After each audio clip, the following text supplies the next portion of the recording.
Hello, Gages Lake. Happy Wednesday. Today's Wednesday, February 22nd. It's the last Wednesday of February. Next Wednesday is March 1st. Crazy. But here we are, back in the office. I missed last week due to Valentine's Day and a sick child. So we're back this week in the office. So I hope that you're having a good week. Just a reminder, tonight, ladies' Bible study at 6:30. We are still planning on having it. If it does get icy, we'll send out an email letting you know it has to be canceled. But at this point, we are planning it tonight at 6:30. And then, guys, don't forget, next Wednesday is our Bible study as we continue going through our study together. And it's that time of year. Things are going to start getting more and more. But we got a family night coming up. We got spring break coming up in the next month. Then in the following month, you got Easter and Good Friday and Palm Sunday. We have the annual meeting. We got board meeting. We got Bible studies. We got small groups. We got, oh boy, just a lot going on. And I encourage you to get plugged in somewhere. Connect with someone as we build this community together. Remember, this is 2023. We want to develop habits of grace, and we want to be in the Bible. We want to be hearing His voice. We want to have His ear and a prayer life, and we want to belong to His body as we connect with one another.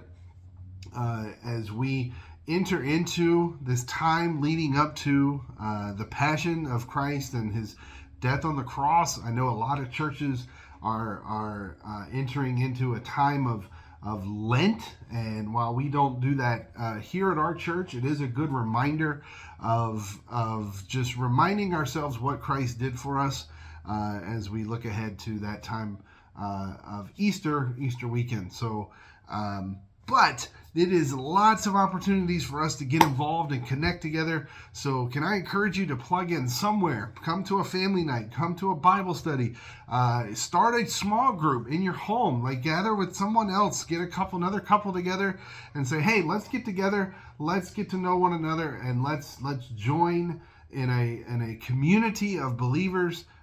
That's what God's called us to do. And let's read a verse and let's just talk about that verse, and then let's pray. Like, it's as simple as that. And you can get plugged in our community in some way. Maybe you say, hey, I'd love to do that, but I don't know another family to connect with.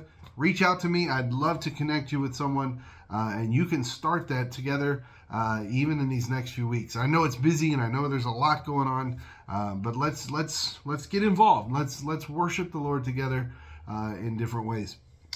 So as we are looking ahead into this next season, this Wednesday updates, the last several that I did were all about the little verses in 1 Thessalonians, rejoice always, and don't quench the spirit. That's the fun one.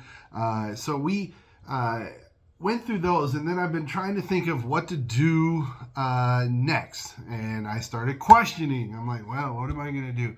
And this idea of questions kept coming up in my head, like just asking questions. And then I thought, ooh, I could do a video where I could just say, hey, you guys, send me a question that you want answered. Try to start. And I was like, no, I don't want to do that, because if I do that, there's people watching me that are they're a lot smarter at this stuff than I am, and I'm going to get stumped. And so I decided not to do that. And so if you want to send me a question, you can. I'll try to answer it. And I know some of you resident theologians are going to stump me. I know, like, it's going to be like my ordination all over again, where I was just like, oh, what is happening? But this idea of questions, like, kids are question factories, right? Why is the sky blue, and why is the grass green, and why does Dad say those things in traffic and doesn't say them at home? Like, there's all kinds of like questions that kids have that they ask all of the time. And so I was just wrestling around with this idea of questions, and I started thinking about the fact that in the Bible, Jesus asked a lot of questions. Like, a lot of questions. Like, I'm not talking like, I'm talking a bunch of them. So I looked it up because that's what I'm going to do. And it says that in the 4 Gospels, Jesus asks 307 different questions. Some of them little short questions like, do you have anything to eat? Or, something like that. Some of them are heavier. Some of them are deeper. Who do you say that I am? The famous question he asked his disciples. But Jesus asks a lot of questions. I also continued by saying he is asked, so people ask him 183 questions. So between the two, there's 490 questions asked in the conversations with Jesus and his followers. And when you look at it, he directly answers it goes on. It says he directly answers 8 of those questions. So when you do the statistical analysis of that, he is about 40 times more prone to ask someone a question rather than give the direct answer to the question. And I think that's telling, because Jesus, he can just give us the answers, but he desires us to search out and to study. And his questions are very direct and pointed. Like it starts and the one I want to look at today is a kind of a kickoff to this sort of. But one of the questions he asks is, "What are you looking for?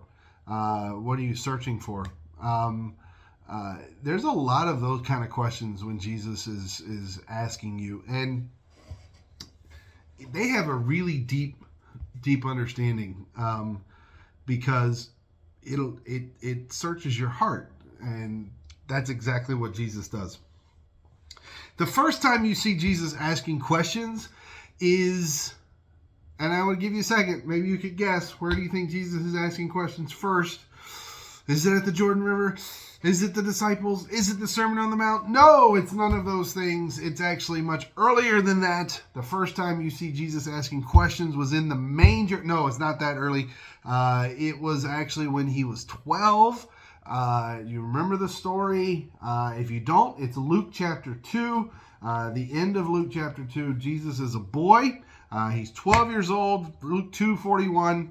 Now his parents went to Jerusalem every year at the feast of the Passover, and when he was 12 years old, they went up according to the custom. When the feast had ended, as they were returning, the boy Jesus stayed behind in Jerusalem. Now you know where I'm going with this. And his parents did not know it, but supposing him to be in the group, they went a day's journey, but then they began to search for him among their relatives and acquaintances. And when they did not find him, they returned to Jerusalem searching for him. And so we have the story, right? They find him in the temple. And I know the question you're looking at, must I be about my father's business? Because that's the question he asked his mom. No, that's not the thing I wanted to bring up.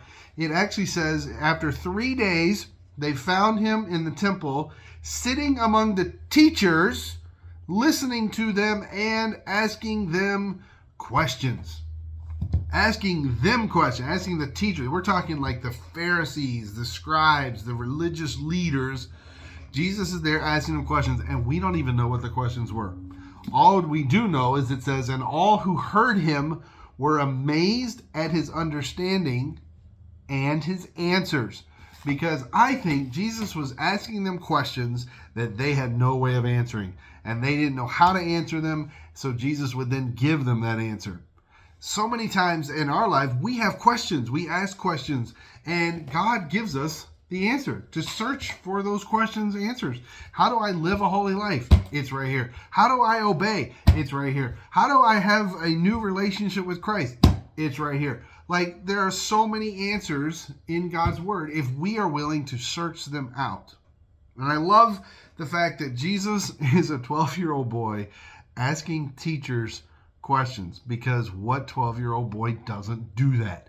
As I teach at school, I can tell you the kids love to ask questions, and they keep asking you the same questions over and over again, even after you give them the answer. They love to ask questions. Jesus is a 12-year-old boy asking questions, but I would love to know what those questions were, because the people were amazed by his questions and by his answers. And what a thought what a idea to think about, this idea of Jesus asking questions. As we think about us today, What questions is Jesus asking you? Maybe it's a question of, what are you looking for? What are you searching for? Maybe it's a question of, what are you holding on to? Maybe it's a question of, will you trust me? Maybe it's a question of, will you love me? That's what he asked Peter 3 times. Do you love me? Maybe it's a question of, as we were talking Sunday, who are the gods in your life? Jesus has a way to, and even throughout the Gospels. And so as we go through this, that's my goal, is to start looking at some of the questions of Jesus and just think through them. What's your favorite question that Jesus asked? And maybe what's a goofy question that he asked? Do you really want to be healed, blind man? Like he asked the blind man, that you really want to walk again? Like, what's your favorite question of Jesus? Or that was asked to him, or that he asked. I would love to hear. You can comment on our videos, or send me an email, or let me know the next time we talk. But I wanted to just take some time over these next few weeks and just look at some of the questions of Jesus, questions that were asked of him, questions that he asked, and just kind of think through them as we do our Wednesday updates. I hope that you have a great week, everyone. Please, if there's anything I can do, let us know, reach out. If not, we will see you at the next time we meet, which is this Sunday, Ladies Tonight Bible study, and then we have our Sunday service on Sunday morning.